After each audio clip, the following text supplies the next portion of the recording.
আসসালামু আলাইকুম, মীর তৌফিক হোসেন স্বাগত জানাচ্ছি এনটিভি রাতের খবরে। ক্রাউন সিমেন্ট শিরোনাম দেখছিলেন, এবার বলছি পুরো খবর।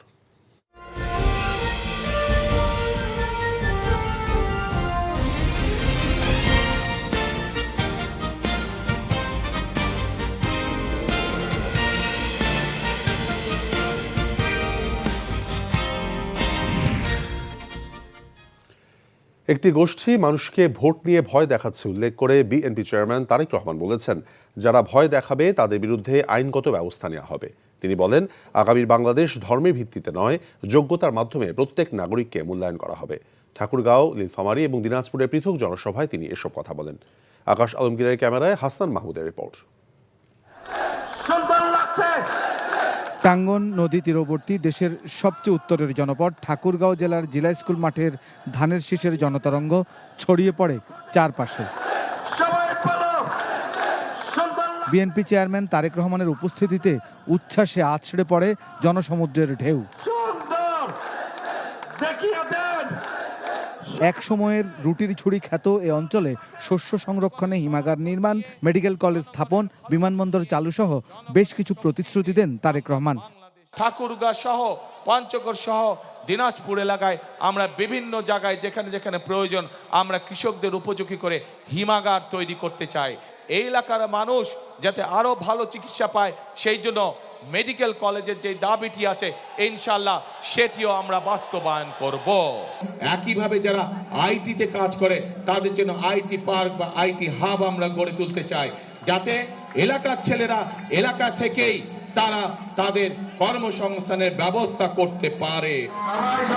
ঠাকুরগাঁয়ের জনসভা শেষে হেলিকপ্টারে নীলফামারী পৌঁছে শহরের পৌর বড় মার্কেটের জনসভার উত্তাল তরঙ্গে যোগ দেন বিএনপি চেয়ারম্যান। ঐতিহাসিক নীল চাষের ভূমি নীলফামারীর মানুষের উদ্দেশ্যে তারেক রহমান বলেন, একটি মহল ভোটারদের ভয় দেখাচ্ছে, যা থেকে সতর্ক থাকতে হবে। দেশ স্বাধীনের আগে থেকে বিভিন্ন সময় তারা বিভিন্ন রূপ ধারণ করেছে। এই রূপ ধারণকারী বহু রূপ ধারণকারী তারা আজকে বিভিন্ন জায়গায় বিভিন্ন ষড়যন্ত্রে লিপ্ত হয়েছে, কারণ তারা বুঝে গিয়েছে সারা বাংলাদেশের মানুষ ধানের শীষের পক্ষে রায় দেওয়ার সিদ্ধান্ত নিয়েছে। সেই জন্যই তারা ভিন্ন ধর্মের মানুষ যারা আছেন তাদেরকে গিয়ে বিভিন্নভাবে হুমকি ধমকি দিচ্ছে। পরিষ্কারভাবে বলে দিতে চাই, ঐক্যবদ্ধভাবে এই 12 তারিখের নির্বাচনে যারা ষড়যন্ত্র করবে তাদেরকে আমরা দাঁত ভাঙা জবাব দেব ইনশাআল্লাহ। নীলফামারীর জনসভা শেষে হেলিকপ্টারে বিএনপি চেয়ারম্যান যখন লিচুর শহর দিনাজপুরের জনসভায়, তখন সেখানে মানুষের গণজোয়ার। বহু বছর পরে আলহামদুলিল্লাহ আল্লাহর আমাদের নানি বাড়িতে এসে আমি খুব ভালো আছি। ভারত বাংলাদেশ সীমান্ত হিলি থেকে মাত্র 8 কিলোমিটার দূরে বিরামপুর কলেজ মাঠে তারেক রহমান বলেন, মুক্তিযুদ্ধের মতো ঐক্যবদ্ধ হয়ে দেশকে এগিয়ে নিতে হবে সবার। তিস্তা মহাপরিকল্পনা বাস্তবায়ন সহ বেশ কিছু প্রতিশ্রুতির কথাও জানান তিনি। বিরাট চাহিদা আছে, বিশেষ করে এই পুরা গ্রেটার দিনাজপুর, রংপুর সহ, সেটি হচ্ছে তিস্তা ব্যারেজ। দিনাজপুর অঞ্চলেরও বহু অঞ্চল আছে, দিনাজপুর জেলারও, যারা তিস্তা ব্যারেজের উপকারিতা পেয়ে থাকেন বা অতীতে পেয়েছেন। আমরা এই তিস্তা ব্যারেজ মহাপরিকল্পনা আবার চালু করতে চাই, যার ফলে এই তিস্তা ব্যারেজ যদি ইনশাল্লাহ চালু হয় তাহলে এই উত্তরাঞ্চলের মানুষের পানির কষ্ট লাঘব হবে। ধানের শীষের প্রার্থীদের পরিচয় করিয়ে দিয়ে ভোট চান বিএনপি চেয়ারম্যান। এদেরকে আপনাদের কাছে ছেড়ে দিতে পারে। প্রয়াত বিএনপি প্রধান বেগম খালেদা জিয়ার শৈশব ও কৈশোরের অনেকটা সময় কেটেছে এই দিনাজপুরে। দিনাজপুরের বিরামপুরে তার সন্তান তারেক রহমান এসে বললেন, খালেদা জিয়া যেভাবে দেশ গড়েছে, আগামীতে ধানের শীষ বিজয়ী হলে তিনিও দেশকে গড়ে তুলতে চান, আর তাতে দেশের সাথে ভাগ্য উন্নয়ন হবে এই দিনাজপুরবাসীরও। Hasan Mahmud, NTV news, Dinajpur. BNP ক্ষমতায় গেলে রাজনৈতিক স্বার্থে সেনাবাহিনীকে ব্যবহার করা হবে না বলে জানিয়েছেন দলটির চেয়ারম্যান তারেক রহমান। সেনাবাহিনীর সম্মান ভুলুণ্ঠিত হয় এমন কিছু বিএনপি করবে না বলেও উল্লেখ করেন তিনি। শনিবার রাজধানীর একটি হোটেলে সাবেক সেনা কর্মকর্তাদের সঙ্গে মত বিনিময়কালে এসব কথা বলেছেন তারেক রহমান। বলেন, বিএনপি সরকার গঠন করলে বিডিআর এর নাম পুনর্বহাল করা হবে, সেই সাথে ভবিষ্যতে বিডিআর বিদ্রোহের ঘটনা যেন আর না ঘটে সেদিকে খেয়াল রাখার কথা জানিয়ে বিডিআর বিদ্রোহের দিনকে শহীদ সেনা হত্যা দিবস হিসেবে ঘোষণা করা হবে বলে জানান তারেক রহমান। রাজনীতির চাদরে যেন সেনাবাহিনী পেশাদারিত্ব আচ্ছাদিত না হয় সেদিকে খেয়াল রাখার আহ্বান জানান তিনি। জনগণের রায় বাংলাদেশ জাতীয়তাবাদী দল সরকার গঠনে সক্ষম হলে সেনাবাহিনীকে অবশ্যই কোনোভাবেই রাজনৈতিক স্বার্থে ব্যবহার করতে দেওয়া হবে না। সেনাবাহিনীর গৌরব ভুলুণ্ঠিত হয় এমন কিছু বিএনপি অতীতেও করেনি, বর্তমানেও না, এবং ইনশাল্লাহ ভবিষ্যতেও বিএনপি করবে না। কারণ বিএনপি সবসময় বাংলাদেশের পক্ষের দল। জনগণের রায় বিএনপি রাষ্ট্র পরিচালনার দায়িত্ব পেলে মুক্তিযুদ্ধের স্মৃতি বিজড়িত বিডিআরের নাম পুনর্বহাল করতে চাই আমরা। শাসক নয়, আগামীতে রাষ্ট্রের চৌকিদার হিসেবে দেশের পাহারা দিতে চায় জামায়াত। সিলেটের সবশেষ নির্বাচনী জনসভায় এমন মন্তব্য করে জামায়াত ইসলামের আমির বলেছেন, জনগণের ভোটে জামায়াত ক্ষমতায় গেলে 5 বছরে দেশের চেহারা পাল্টে যাবে। এর আগে মৌলভীবাজার এবং হবিগঞ্জে আরও 2টি নির্বাচনী সমাবেশে বক্তৃতা করেন জামায়াতের আমির। ওবায়দুল্লাহ মামুনের রিপোর্ট, ছবি তুলেছেন সাব্বির হোসেন মার্শাল। বাংলার লন্ডন খ্যাত হজরত শাহজালাল শাহপুরাণের পুণ্যভূমি সিলেট বিভাগে সবশেষ সমাবেশে যোগ দিতে শনিবার সকালে হবিগঞ্জ নিউফিল্ড মাঠে আসেন জামায়াত ইসলামীর আমির। জামায়াত নেতৃত্বাধীন 11 দলীয় জোটের নির্বাচনী সমাবেশে যোগ দেন 8টি উপজেলার 4টি সংসদীয় এলাকার হাজারো কর্মী ও ভোটার। হবিগঞ্জের মানুষের অর্থনৈতিক অবস্থার উন্নয়ন ও চা শ্রমিকদের ন্যায্য মজুরি ও সুযোগ সুবিধা বাড়ানোর প্রতিশ্রুতি দেন জামায়াত আমির। আমরা গ্রামকেও শিল্প বানাবো ইনশাআল্লাহ। বলবেন যে আপনারা কি কলকারখানা চালু করে দিবেন? হ্যাঁ দিব, কিন্তু সেই কলকারখানা হবে কৃষি ভিত্তিক কলকারখানা ইনশাআল্লাহ। আপনারা কি চান এই হবিগঞ্জের সন্ত্রাস কবলিত থাকুক? যদি না চান তাইলে 12 তারিখ আপনারা সিদ্ধান্ত জানাবেন ইনশাআল্লাহ। যারা সন্ত্রাসের বিরুদ্ধে দাঁড়াবে তারা ন্যায় ইনসাফের পক্ষে ভোট দেবে। এই সময় জামায়াত আমির দাবি করেন, তার দলের নির্বাচিত প্রতিনিধিরা শাসক নয়, জনগণের সেবক হতে চায়। অত্যন্ত স্বল্প মূল্যে যেটা এমপি মন্ত্রীদেরকে দেওয়া হয় সেই প্লট আমরা নেব না। আমরা বলেছি বিনা ট্যাক্সের গাড়ি আমরা কিনব না। এই বাংলাদেশের চাঁদার জ্বালায় সমস্ত মানুষ অতিষ্ঠ। ওই বাংলাদেশও দেখতে চাই না নিরীহ মানুষের বিরুদ্ধে মিথ্যা মামলা দিয়ে তাদেরকে আদালতে হাজির করে হেনস্থা করা হয়। সিলেট বিভাগের নির্বাচনী জনসভার মধ্য দিয়ে শেষ সমাবেশ করতে যাচ্ছে বাংলাদেশ জামায়াত ইসলামের আমির ডাক্তার শফিকুর রহমান। এই সমাবেশের মধ্য দিয়ে তিনি আগামীতে ইনসাফ, ন্যায়পরায়ণ ও দুর্নীতিমুক্ত বাংলাদেশ গড়ার আহ্বান জানিয়ে ভোটারদেরকে 11 দলীয় দলের প্রতীক ও হা ভোটের পক্ষে রায় দেওয়ার আহ্বান জানিয়েছেন। এরপর দুপুরে মৌলভীবাজারে কুলাউড়ায় জেলা জামায়াত আয়োজিত নির্বাচনী সমাবেশে যোগ দেন ডাক্তার শফিকুর রহমান। বলেন, যারা চাঁদাবাজি, দখল ও দুর্নীতিতে নাক ডুবিয়েছে তাদের মুখে দুর্নীতি বন্ধের কথা মানায় না। আমাদের এখানে বিপুল সংখ্যক চা শ্রমিক ভাই বোনেরা আছেন, তাদের জন্য সুস্বাস্থ্য আর একটা তাদের জন্য সুশিক্ষা। আমরা চাই না শুধু রাজার ছেলে রাজা হবে, রানীর মেয়ে রানী হবে। আমরা চাই আমার একজন শ্রমিক ভাই কিংবা বোনের মেধাবী সন্তান যদি থাকে, রাষ্ট্র তার মেধা বিকাশের দায়িত্ব নেবে। সবশেষ বিভাগীয় নির্বাচনী সমাবেশে যোগ দিতে শনিবার বিকেলে সিলেটের সরকারি আলিয়া মাদ্রাসা মাঠে বক্তব্য রাখেন জামায়াত ইসলামের আমির ডাক্তার শফিকুর রহমান। বলেন, আগামীতে দেশের শাসক নন, পাহারাদারের ভূমিকা পালন করতে চায় জামায়াত ইসলামী। আমরা কথা রেখেছি, দল হিসাবে কারোর উপর থেকে আমরা কোনো প্রতিশোধ নেইনি। আমাদের কাছে জোর করে চাঁদা আদায় করা হয়েছে, ঘুষ নেওয়া হয়েছে, মামলা বাণিজ্য করা হয়েছে, দুর্নীতি করা হয়েছে আমাদেরকে সংক্ষিপ্ত করে। এখন আমরাই যেন সেই সমস্ত উপকরণে জড়ায় না পড়ি। কিন্তু না, সবাই আমাদের কথা রাখেন নাই। কে রেখেছে কে রাখে না এটা তাদের ব্যাপার। সেন্সিবল নাগরিক হিসাবে এটা আমাদের দায়িত্ব ছিল, তাই আমরা অনুরোধ জানিয়েছি। Obaidullah Mamun, NTV news, Sylhet. রাখতে পারেননি।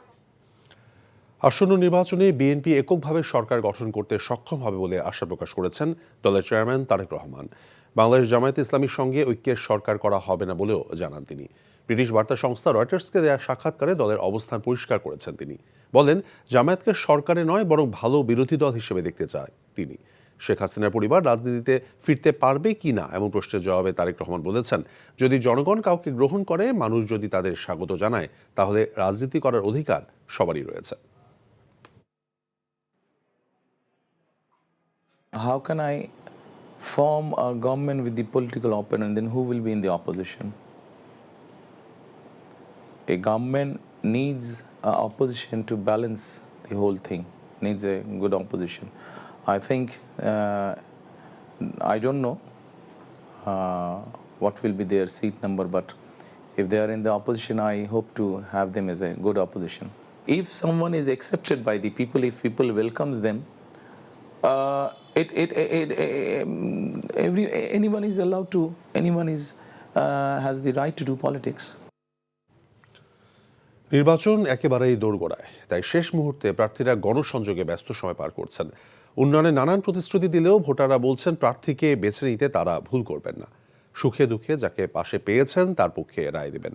বিস্তারিত জীবন আহমেদের ডেস্ক রিপোর্টে। কি দিন কি রাত, প্রার্থীরা ছুটে চলছেন ভোটারদের কাছে, চাইছেন ভোট, দিচ্ছেন উন্নয়নের ফুলঝুরি। উৎসবের আমেজ বিরাজ করছে শহর থেকে প্রত্যন্ত গ্রামে। কক্সবাজারে বিরামহীন গণসংযোগ করছেন এক আসনে বিএনপির প্রার্থী সালাউদ্দিন আহমেদ। গণতন্ত্রকে শক্তিশালী করতে ধানের শেষে ভোট চান তিনি। গণতন্ত্রকে বারবার রক্ষা করেছে, গণতন্ত্র প্রতিষ্ঠা করেছে, বহুদলীয় গণতন্ত্র প্রতিষ্ঠা করার দল, সংসদীয় পদ্ধতির সরকার প্রতিষ্ঠা করার দল বিএনপি, তত্ত্বাবধায়ক সরকার পদ্ধতি প্রতিষ্ঠা করার দল বিএনপি। সন্ত্রাসীদের একত্রিত করে নির্বাচনের সময় কেন্দ্রভিত্তিক সহিংসতা ও নাশকতার পরিকল্পনা করা হচ্ছে বলে অভিযোগ করেছেন খুলনা ৫ আসনে জামায়াতের প্রার্থী মিয়া গোলাম পরওয়ার। ফুলতলা উপজেলা স্বাধীনতা চত্বরে নির্বাচনী জনসভায় তিনি এই কথা বলেন। ফ্যাসিস্ট যুগের দাগী আসামিদেরকে জেল থেকে বেরিয়ে এনে ধানের শীষের প্রার্থীরা সন্ত্রাস করার জন্য আবার গোপন বৈঠক করতেছে। যশোর শহরে দরাটানা ভৈরব চত্বরে ১১ দলীয় জোটের নির্বাচনী পথসভায় যোগ দেন এনসিপির দক্ষিণাঞ্চলের মুখ্য সংগঠক হাসনাত আব্দুল্লাহ। শহীদ রাষ্ট্রপতি জিয়াউর রহমান ও প্রয়াত খালেদা জিয়ার আদর্শে গড়া বিএনপি এখন আর নেই বলে মন্তব্য করেন তিনি। যারা জিয়ার আদর্শে বিশ্বাস করে, বেগম খালেদা জিয়াকে ধারণ করে, তারা চাঁদাবাজির সাথে সম্পৃক্ত না। তারা ধানের শীষের বিপরীতে গিয়ে দাঁড়িপাল্লাকে ভোট দেওয়ার অপেক্ষা করছে। সাতক্ষীরা ৪ আসনের জামায়াতের প্রার্থী গাজী নজরুল ইসলামের বিশাল নির্বাচনী জনসভায় অংশ নেন ডাকসু ভিপি সাদিক কায়েম। আগামীর নতুন বাংলাদেশ গড়ে তুলতে দাঁড়িপাল্লায় ভোট চান তিনি। কুরবানির কথা, আপনাদের আত্মত্যাগের কথা, আপনাদের শাহাদাতের কথা শ্রদ্ধার সাথে স্মরণ রাখবেন ইনশাআল্লাহ। ঢাকা ২ আসনে বিএনপির প্রার্থী আমানুল্লাহ আমান আটঘাট বেঁধে নেমে পড়েছেন প্রচারণায়। থেমেনি জামায়াতের প্রার্থী কর্নেল অবসরপ্রাপ্ত আব্দুল হক। নেতা কর্মীদের নিয়ে ভোটারদের বাড়ি বাড়ি গিয়ে চাইছেন ভোট। আর ৩ আসনে বিএনপির হেভিওয়েট প্রার্থী গয়েশ্বরচন্দ্র রায়ের বিপক্ষে লড়ছেন জামায়াতের প্রার্থী অধ্যক্ষ শাহিনুর ইসলাম। চট্টগ্রাম ৫ আসনে ১১ দলীয় জোটের প্রার্থী নাসির উদ্দিন মুনিরের সমর্থনে আয়োজিত সমাবেশে যোগ দেন খেলাফত মজলিসের আমির আল্লামা মামুনুল হক। এলডিপির চেয়ারম্যান কর্নেল অবসরপ্রাপ্ত অলি আহমেদ সমাবেশে উপস্থিত ছিলেন। কুষ্টিয়া ৪ আসনে বিএনপির প্রার্থী সৈয়দ মেহেদী আহমেদ রুমি ভোর থেকে গভীর রাত পর্যন্ত গণসংযোগ পথসভা করছেন। এছাড়া জয়পুরহাট, মোংলা, বগুড়া, সিরাজগঞ্জ, মাগুরা, লালমনিরহাট, নওগাঁ সহ সারা দেশের প্রার্থীরা গণসংযোগ চালাচ্ছেন। লেভেল প্লেয়িং ফিল্ড নিয়ে পাল্টাপাল্টি অভিযোগ থাকলেও এবারে নির্বাচন সুষ্ঠু হবে বলে আশা প্রার্থীদের। জীবন আহমেদ, এনটিভি নিউজ ডেস্ক। আসন্ন জাতীয় সংসদ নির্বাচন ও গণভোটে নাম সর্বস্ব বেসরকারি সংস্থা people's association for social advancement পাশাকে ১০,০০০-এর বেশি পর্যবেক্ষক কার্ড দেওয়ার সিদ্ধান্ত স্থগিত করেছে নির্বাচন কমিশন। রাতে যমুনার সামনে এক সংবাদ সম্মেলনে ইসি সচিবের বরাত দিয়ে এ কথা জানান প্রধান উপদেষ্টার উপপ্রেস সচিব মোহাম্মদ আবুল কালাম আজাদ মজুমদার। পাশা নামে একটা এনজিও, তাদেরকে তারা ১০,০০০ একটা এনজিও, তারা ১০,০০০ নির্বাচনী পর্যবেক্ষক নিয়োগ করবে এটা বলেছিল। ইলেকশন কমিশন থেকে তাদের বিষয়ে খোঁজখবর নেওয়া হয়েছে। খোঁজখবর নিয়ে তাদের সক্ষমতা সম্পর্কে ইলেকশন কমিশন নিশ্চিত হতে পারেনি, এই জন্য তাদেরকে পর্যবেক্ষক কার্ড বিতরণ করা স্থগিত করা হয়েছে। এবং তবে এখন পর্যন্ত তাদের ব্যাপারে তাদের কোনো রাজনৈতিক সংশ্লিষ্টতা পাওয়া যায়নি এবং তাদের ব্যাপারে অনুসন্ধান অব্যাহত রয়েছে। রাজধানীর ভাসানটেক এলাকায় মেডিকেল ক্যাম্প এবং ওষুধ বিতরণ করেছেন ডাক্তার জোবায়দা রহমান। শহীদ রাষ্ট্রপতি জিয়াউর রহমানের জন্মবার্ষিকী উপলক্ষে ভাসানটেক এলাকার বিআরবি মাঠে স্থাপিত মেডিকেল ক্যাম্পে এই কর্মসূচির উদ্বোধন করেন তিনি। এছাড়া ভাসানটেক বস্তিতে আগুনে পুড়ে যাওয়া ৬ পরিবারের শিশুসহ ১৯ জনকে আর্থিক সহায়তা এবং খাদ্য সামগ্রী তুলে দেন বিএনপি চেয়ারম্যানের স্ত্রী। এরপর জিয়াউর রহমান ফাউন্ডেশনের আয়োজনে মহাখালী টিএনটি মহিলা কলেজে শিশু কিশোরদের মাঝে বই বিতরণ করেন ডাক্তার জুবাইদা রহমান।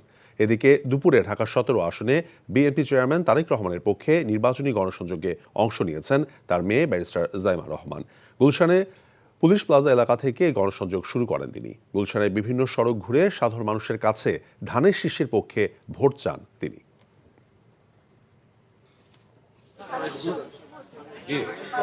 এখান থেকে চলে যাবো আর আমরা কোথাও করবো না। আবারও বিএনপি চেয়ারম্যান তারেক রহমানকে নির্বাচনী বিতর্কের জন্য আহ্বান জানিয়েছেন জামায়াতের আমির ডাক্তার শফিকুর রহমান। শনিবার সন্ধ্যায় নিজ নির্বাচনী আসন ঢাকা 15 অন্তর্গত কাজীপাড়া এলাকায় গণসংযোগকালে সাংবাদিকদের প্রশ্নের তিনি কথা জানান। বলেন এখনও সংলাপের জন্য অপেক্ষায় রয়েছেন তিনি। জানান ইনকিলাব মঞ্চের সাথে পুলিশের সংঘর্ষের ঘটনা অনাকাঙ্ক্ষিত। তরুণ প্রজন্ম জামায়াতকে নির্বাচিত করার অপেক্ষায় আছে বলে জানান তিনি। একই দিনে জামায়াত আমিরের পক্ষে নির্বাচনী প্রচারণায় অংশ হিসেবে মিরপুর 10 নম্বর গোলচত্বরে জামায়াতের কর্মপরিষদ সদস্য ইরানী আক্তারের সভাপতিত্বে সমাবেশ ও মিছিল করেছে জামায়াত ইসলামীর নারী বিভাগ। সমাবেশ শেষে একটি বিক্ষোভ মিছিল বের হয়ে কাজীপাড়া মেট্রো স্টেশনের সামনে গিয়ে শেষ হয়। নির্বাচনকে প্রভাবিত করতে একটি দল নানান ধরনের ষড়যন্ত্র চালাচ্ছে বলে অভিযোগ করেছে বিএনপির নির্বাচন পরিচালনা কমিটির মুখপাত্র ডক্টর মাহদি আমিন। আজ গুলশানে দলটির নির্বাচন পরিচালনা অফিসের সংবাদ সম্মেলনে তিনি বলেছেন, লক্ষ্মীপুরে ভোটে ব্যবহারের অবৈধ সিল উদ্ধার করা হয়েছে। জামায়াত ইসলামীর একজন নেতার নির্দেশে তা করা হয়েছে বলে গ্রেফতারকৃত ব্যক্তি জানিয়েছেন। জাল ভোট দেওয়ার উদ্দেশ্যে বিপুল পরিমাণ বোরকা এবং নিকাব প্রস্তুত করা হয়েছে বলেও জানান তিনি। তাই নির্বাচনের সময় নারী কক্ষে পোলিং কর্তৃপক্ষের সামনে মুখ খুলে পরিচয় নিশ্চিত করার দাবি জানান মাহদি আমিন। এছাড়া অতিরিক্ত ব্যালট ছাপানোর প্রস্তুতির তথ্য পেয়েছে বিএনপি, যা জাল ভোট দেওয়ার আশঙ্কা তৈরি করেছে।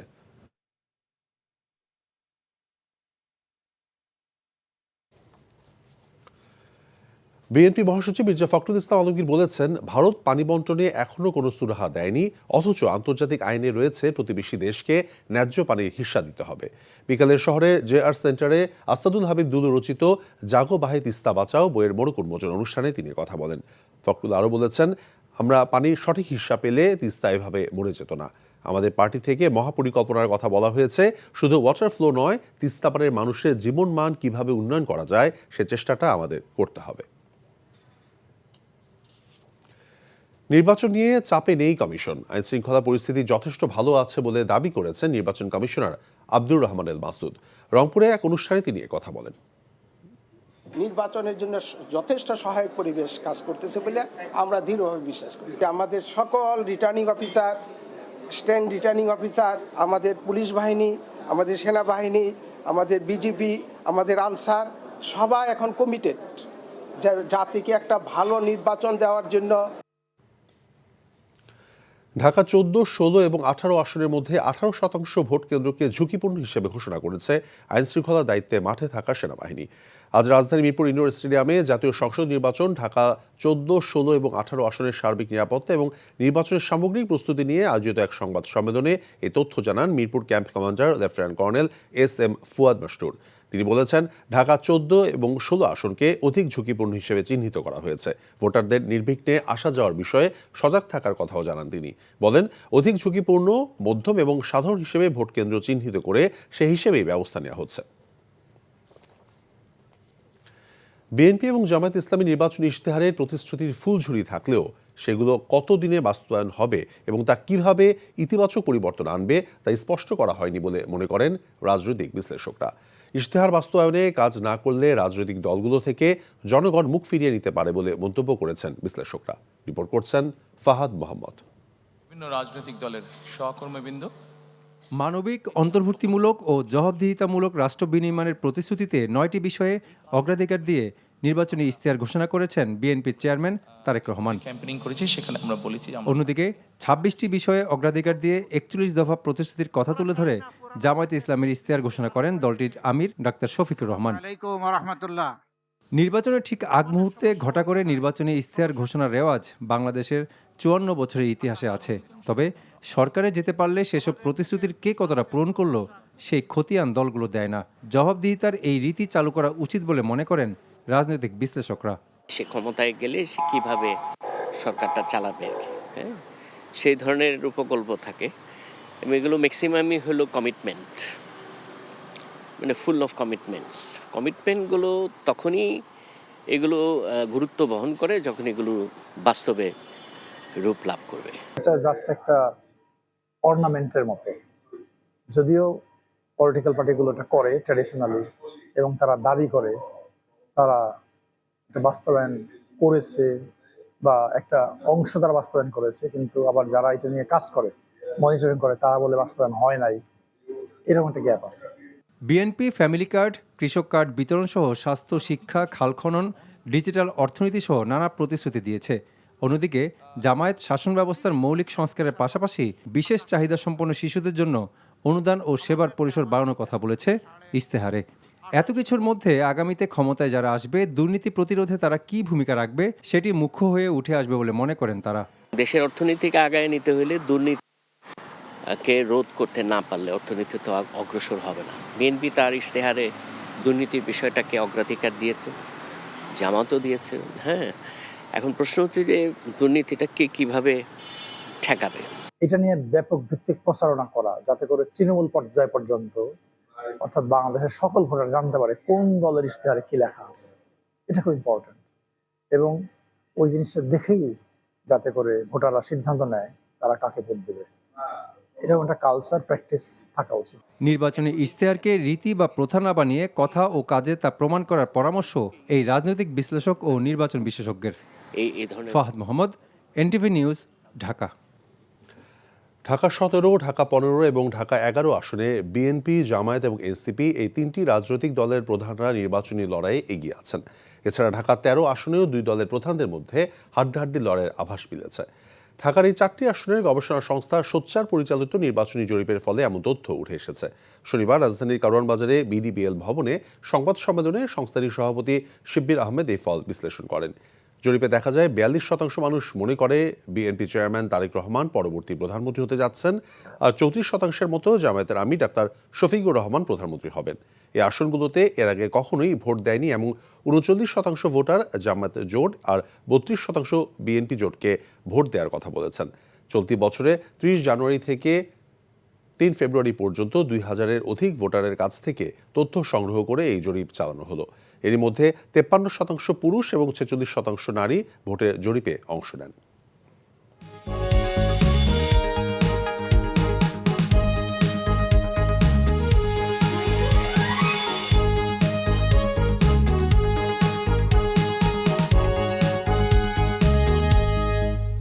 নাসির সিনটেক্স গ্রুপ নির্বাচন পথে পথে।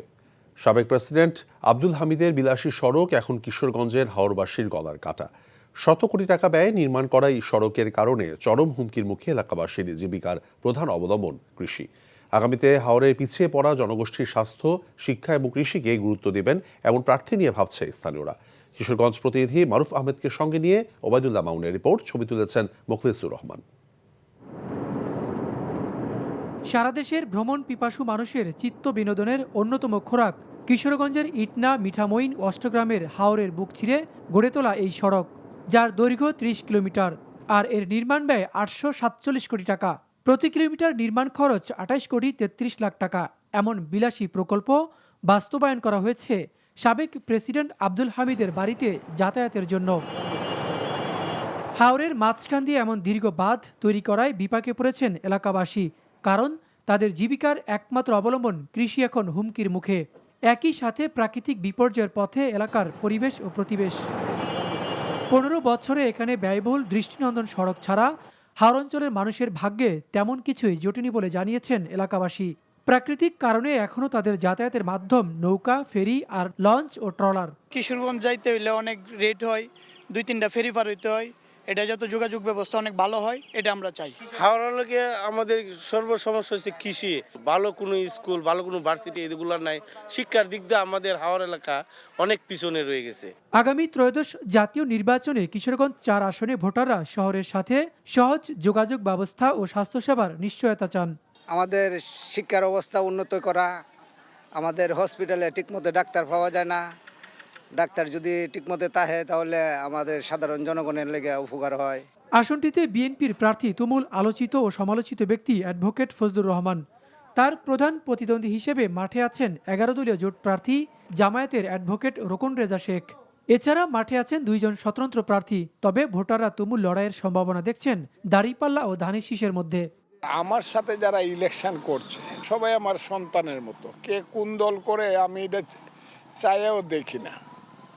এবং ইলেকশন যদি ভোট হয় এখানে 10% আর 90% হবে, এই হলো অবস্থা। এখানে কোনো ভোট টোট, এখানে মানুষ এমনি ফুর্তি করে। সমস্ত মানুষ হইল ধানের শীষ তারেক রহমান ফজলুর রহমানের পক্ষে। মানুষ প্রত্যেকটা দলের প্রতি এখন অতিষ্ঠ হয়ে এখন সবাই চিন্তা ভাবনা করতেছে আসলে একমাত্র জামাতের কাছে মানুষ নিরাপদ মনে করতেছে। এই জন্য ইটনামিটা মনের অষ্টগ্রামের একবার সকল দলমত নির্বিশেষে হিন্দু সহ সবাই জামাতের উপর একটা আস্থা আসছে। ইটনা মিঠামইন অষ্টগ্রামের 25টি ইউনিয়নে ভোটার আছেন 4,08,000। হাওর অঞ্চলের এই সুদীর্ঘ 33 কিলোমিটার দৃষ্টিনন্দন সড়কের নিচে চাপা পড়েছে 2.5 লাখ হেক্টর কৃষি জমি। আগামীতে যারাই এই আসন থেকে এমপি নির্বাচিত হবেন, যারা কৃষক এবং স্বাস্থ্য শিক্ষা নিয়ে কাজ করবেন, তাদেরকে নির্বাচিত করার কথা বলছেন হাওর অঞ্চলবাসী। Obaidullah Mamun, NTV news, Mithamain, Kishoreganj. কিছু কিছু ক্ষেত্রে প্রশাসন নিরপেক্ষতা হারিয়েছে বলে অভিযোগ করেছেন ঢাকা 6 আসনের বিএনপি প্রার্থী ইশরাক হোসেন। দুপুরে নির্বাচন ভবনে নির্বাচন কমিশনের সিনিয়র সচিব আক্তার আহমেদের সঙ্গে সাক্ষাৎ শেষে সাংবাদিকদের কাছে তিনি এমন অভিযোগ করেন। সিনিয়র সচিবের সঙ্গে দেখা করে ইশরাক হোসেন কমিশনে লিখিত অভিযোগ দেন। অভিযোগে তিনি ঢাকা 6 আসনের একটি কেন্দ্রে জামায়াতের প্রার্থীর পক্ষে লাঠিসোঁটা, দেশীয় অস্ত্র এবং আগ্নেয়াস্ত্র মজুদ থাকার কথা জানান। এই তথ্য জানার পরও সূত্রাপুর থানার ওসি কোনো আইন অনুযায়ী ব্যবস্থা না নিয়ে অস্ত্রগুলো গোপনে সরিয়ে নিয়ে যাওয়ার সুযোগ তৈরি করার অভিযোগ করেন বিএনপির এই প্রার্থী। সতর্ক করে দেওয়ার 4 ঘন্টা অতিবাহিত হওয়ার পর সূত্রাপুর থানার যিনি ওসি সাহেব আছেন, তো ওনার ব্যাপারে আমাদের এটি একটা সম্মিলিত অভিযোগ এলাকাবাসী সহ আমাদের, কারণ ওনাকে জানানোর পরেও তিনি প্রবেশ করেননি এবং তিনি একটা উইন্ডো স্পেস করে দিয়েছেন, যেই সময়টির মধ্যে ধারণা করা হচ্ছে লাঠিসোঁটার বাইরেও আগ্নেয়াস্ত্র সেখান থেকে বহন করে বের করে নিয়ে যাওয়া হয়েছে। বসবাসযোগ্য এবং মানবিক নগরী শীর্ষক পলিসি ডায়ালগের আয়োজন করে বাংলাদেশ জামায়াতে ইসলামীর প্রকৌশল বিভাগ। বিকেলে রাজধানীর একটি হোটেলে অনুষ্ঠিত এই সভায় নগর সংশ্লিষ্ট বিষয়ে অভিজ্ঞ শিক্ষাবিদ, গবেষক, প্রকৌশলী, স্থপতি এবং পরিকল্পনাবিদরা অংশ নেন। তারা জানান, দেশ পরিচালনার আগে প্রয়োজন নগর পরিচালনা। নগর পরিকল্পনাবিদদের মতে কর্মসংস্থানের সুযোগ তৈরি করতে হবে নিজ নিজ এলাকায়। অনুষ্ঠানে জামায়াতের সহকারী সেক্রেটারি জেনারেল মাওলানা হালিম বলেছেন, ক্ষমতায় গেলে ঢাকাকে একটি আধুনিক, নিরাপদ এবং বসবাসযোগ্য শহর হিসেবে গড়ে তোলা হবে। অন্তর্বর্তী সরকার অর্থনৈতিক সংস্কারকে মূল এজেন্ডা হিসেবে না নিলেও প্রতিষ্ঠানগুলোর প্রধানদের তৎপরতায় অর্থনীতিতে স্থিতিশীলতা এসেছে, এমনটা জানিয়ে সিপিডি গবেষণা পরিচালক ডক্টর খন্দকার গোলাম মোয়াজ্জেম বলেছেন, এই সময় টাকার মান কমেনি, বৈদেশিক মুদ্রা রিজার্ভ এবং মূল্যস্ফীতি স্থিতিশীল রয়েছে। সকালে রাজধানীর ব্র্যাক সেন্টারে সিপিডি আয়োজিত এক সংবাদ সম্মেলনে তিনি বলেন, আগামী নির্বাচনে রাজনৈতিক দলের দেয়া ইশতেহারগুলোর বাস্তবায়নে অর্থের যোগান দেয়াই সবচেয়ে বড় চ্যালেঞ্জ। সেলিম মালিকের রিপোর্ট। নির্বাচনী এলাকায় সবুজ ও টেকসই অর্থনীতি নিয়ে কতটা সচেতন ভোটার ও প্রার্থীরা, সে বিষয়ে নিজেদের গবেষণা প্রতিবেদন তুলে ধরতে সিপিডির এই সংবাদ সম্মেলন। সংস্থাটির গবেষণায় দেশের 70% ভোটার মনে করেন ব্রিজ, কালভার্ট ও হাসপাতাল নির্মাণই হল উন্নয়ন। কয়লা পুড়িয়ায় পরিবেশের ক্ষতির বিষয়ে সচেতনতার অভাব ভোটার প্রার্থী উভয়েরই। পরিবেশ রক্ষণ, পরিবেশের প্রোটেকশনের ব্যাপারে ক্যান্ডিডেটদের তুলনায় কম আগ্রহী, তাদের ধারণা কম এবং তাদের প্রত্যাশাও কিছুটা কম। ভোটাররা বেশি চিন্তিত তাদের ইকোনমিক কস্ট বা অর্থনৈতিক যে ব্যয় সেইটা নিয়ে। এতে খন্দকার গোলাম মোয়াজ্জেম জানান, বর্তমান অর্থনৈতিক বাস্তবতায় রাজনৈতিক দলের ইশতেহার বাস্তবায়ন বেশ কঠিন। সবচেয়ে বড় দুর্বলতা হলো এর ফাইন্যান্সিং কাঠামো নেই, অর্থাৎ সকলে অনেক বড় বড় প্রত্যাশা ঘোষণা করেছেন, কিন্তু কোন জায়গা থেকে এই অর্থায়নটি হবে এবং যে ধরনের অর্থায়ন দুর্বলতায় এই সরকার রেখে যাচ্ছেন অন্তর্বর্তী সরকার, তাতে করে এই নতুন অর্থায়ন কোথা থেকে হবে, এটি কিন্তু একটা বড় চ্যালেঞ্জ। শুধু একটাই ভালো দিক আমরা দেখতে পাচ্ছি, কেউ আর মেগা প্রকল্পের ঘোষণা দেন নাই অতটা। অন্তর্বর্তী সরকারের এই সময় অর্থনীতি প্রবৃদ্ধি খুব বেশি না হলেও স্থিতিশীলতা এসেছে বলে মনে করেন তিনি। বিভিন্ন অর্থনৈতিক যে রিফর্মগুলো আমরা দেখি, এগুলো আসলে ব্যক্তি হিসেবে যারা বিভিন্ন প্রতিষ্ঠানের দায়িত্বে ছিলেন তাদের চেষ্টা এবং তাদের দক্ষতা অভিজ্ঞতা দিয়ে তারা কিছুটা রিফর্ম করার চেষ্টা করেছেন। ফলে যেটি হয়েছে, আমরা কিন্তু ঘুরে দাঁড়িয়েছি আমাদের রিজার্ভের যে সঙ্গীন পরিস্থিতি ছিল নিশ্চয়ই খেয়াল আছে যে কমে কমে কমে কমে 8 বিলিয়নে সম্ভবত নেমে এসেছিল বা 12 বিলিয়নে, সেটা এখন ঘুরে দাঁড়িয়ে 32 বিলিয়ন বা 34 বিলিয়নে এখন দাঁড়িয়ে আছে। বিভিন্ন পদে অন্তর্বর্তী সরকারের নিয়োগকৃত সফল কর্মকর্তাদের শপথে বহাল রাখতে নতুন সরকারের প্রতি পরামর্শ সিপিডির। সেলিম মালিক, এনটিভি নিউজ, ঢাকা। এনসিটি পরিচালনায় বিদেশি প্রতিষ্ঠানকে দায়িত্ব দেওয়ার প্রতিবাদে 2 দিনের কর্মবিরতির পর কাল থেকে আবারও অনির্দিষ্টকালের জন্য সর্বাত্মক ধর্মঘটের ডাক দিয়েছে চট্টগ্রাম নিউ মরিন কন্টেইনার টার্মিনালের শ্রমিক কর্মচারীরা। সকালে জেলা প্রেস ক্লাবে সংবাদ সম্মেলন করে এই কর্মসূচির ঘোষণা দেন তারা। এর আগে নৌ পরিবহন উপদেষ্টার সঙ্গে শ্রমিক কর্মচারীদের বৈঠকের পর 2 দিনের জন্য কর্মসূচি স্থগিত করে আন্দোলনকারীরা। এতে বন্দরের কর্মচাঞ্চল্য ফিরতে শুরু করে, জাহাজ থেকে পণ্য খালাস কার্যক্রম চলছে। বন্দর কর্তৃপক্ষ বলছে এই 2 দিনে স্বাভাবিক দিনের তুলনায় বেশি পণ্য খালাস করা হয়েছে। এই ছিল রাতের খবরে। এই খবরের ভিডিও সহ আপডেট জানতে ভিজিট করুন এনটিভি অনলাইন www.ntvbd.com। এছাড়াও এনটিভির জনপ্রিয় সব অনুষ্ঠান এবং খবরের আপডেট জানতে ভিজিট করুন আমাদের ইউটিউব এবং ভেরিফাইড ফেসবুক পেজ। রাত 1টায় মধ্যরাতের খবর দেখার আমন্ত্রণ রইল। ধন্যবাদ সবাইকে। শুভরাত্রি।